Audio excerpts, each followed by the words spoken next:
હવે જો અમદાવાદમાં ગંભીરા બ્રિજ જેવી દુર્ઘટના થાય તો આશ્ચર્યમાં ના આવું એટલે કહેવું પડે છે કેમ કે ભાજપની ભ્રષ્ટ સરકારે માત્ર ભ્રષ્ટાચાર કર્યા અને અમદાવાદના ભાટ બ્રિજની હાલત ગંભીર છે જેની આમ આદમી પાર્ટીના નેતાઓએ પોલ ખોલી છે। વિગતે ચર્ચા કરીશું। નમસ્કાર, હું છું પ્રથમ મોદી, આપ જોઈ રહ્યા છો નિર્ભય ન્યૂઝ। અમદાવાદના એસપી રિંગ રોડ પર આવેલ ભાટ બ્રિજની હાલત જોઈ આમ આદમી પાર્ટીના નેતાઓએ ભાજપના ભ્રષ્ટાચારની પોલ ખોલી છે। બ્રિજની વાસ્તવિકતા બતાવી છે। જ્યાં કરોડો રૂપિયાની ગ્રાન્ટ બતાવવામાં આવે છે ત્યાં હકીકતમાં સળિયા બહાર આવ્યા છે અને આખો બ્રિજ ધસી પડવાની હાલતમાં છે। ત્યારે સવાલ થાય છે, શું આ ભાજપ નેતાને ખબર નથી અથવા ખબર છે પણ ભ્રષ્ટાચાર પર આંખ બંધ કરીને બેઠા છે? મોરબીમાં 141 લોકોના જીવ ગયા હતા છતાં ભાજપ ત્યાંથી શીખ્યું નહીં। ગંભીરા બ્રિજ તૂટી પડ્યો, લોકો ઇજાગ્રસ્ત થયા પણ સરકાર હજુ પણ જાગી નથી। શું એ ભાટ બ્રિજ તૂટે અને કોઈનો જીવ જાય પછી આ સરકાર ઉઠશે?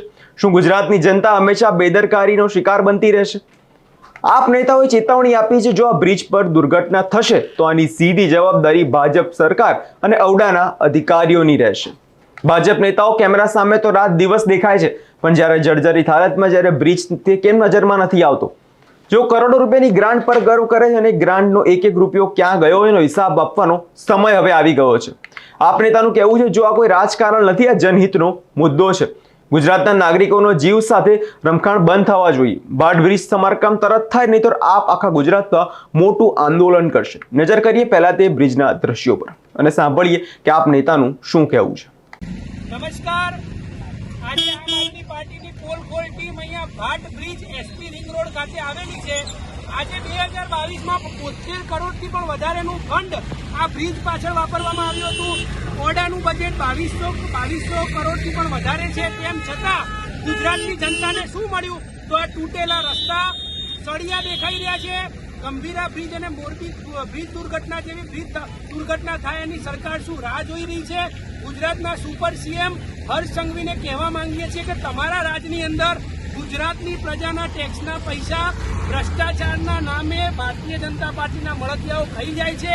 આજે તમે સુપર સીએમ છો, આજે ભારતીય જનતા પાર્ટીના યુવા મોરચાના નેતાઓને આજે 100 કરોડથી પણ વધારે પગારના નામે ચૂકવવામાં આવે છે, પરંતુ ગુજરાતની જનતા હજારો કરોડનો ટેક્સ ચૂકવે છે। ત્યારે તૂટેલા રસ્તા, આ સળિયા, આ મોટી દુર્ઘટના, ટ્રાફિકની સમસ્યા આ મળી રહ્યું છે। ત્યારે આજે સુપર સીએમને વિનંતી કરીએ છીએ કે આનું નિવારણ તાત્કાલિક ધોરણે કરવામાં આવે। મારી સાથે યુવરાજસિંહ જાડેજા ઉપસ્થિત છે, એ પણ પોતાની વાત રાખશે।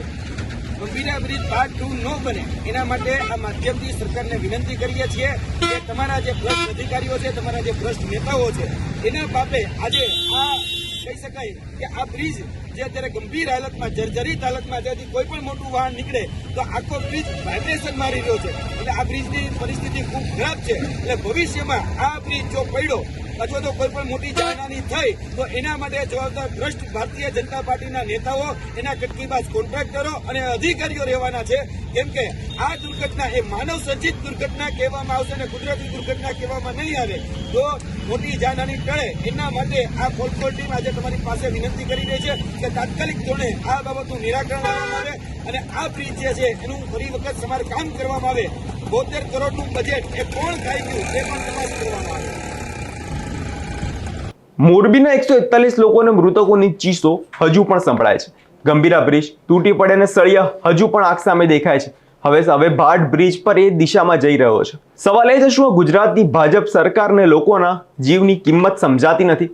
જ્યારે કોઈ દુર્ઘટના થાય છે ત્યારે તરત જ દેખાડા કરવામાં આવે છે, બ્રિજ ચેકિંગ શરૂ કરી દેવામાં આવે છે। ગુજરાતના દરેક બ્રિજ પર તપાસ કરવામાં આવે છે કે આ બ્રિજની હાલત કોઈ જર્જરિત છે કે નહીં, સળિયા દેખાય છે કે નહીં। ભાઈ એવું હોય તો થોડા દિવસ માટે બ્રિજને બંધ કરવામાં આવે છે, પરંતુ આ માત્ર ખાલી દેખાડા છે। અને જ્યારે હકીકતમાં જ્યારે ભાટ બ્રિજની તમે હાલત જુઓ ત્યારે તમને ખબર પડે છે કે બ્રિજમાંથી હવે સળિયા બહાર આવી ગયા છે।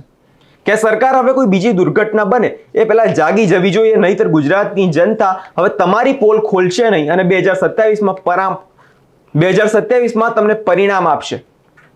તમારો શું અભિપ્રાય છે તે કમેન્ટ કરી જરૂરથી આપજો અને અમારી ચેનલ નિર્ભય ન્યૂઝને લાઇક, શેર અને સબસ્ક્રાઇબ કરવાનું ભૂલશો નહીં।